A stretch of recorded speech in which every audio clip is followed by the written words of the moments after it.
So I'm finalizing the Recoil starter assembly. It's almost there.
Always nice and shiny.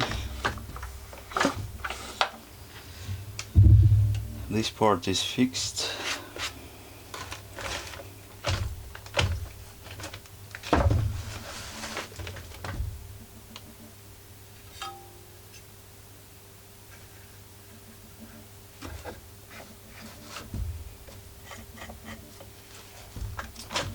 Yes, I'm going to try it out, and the last thing that I will need to clean the muffler and the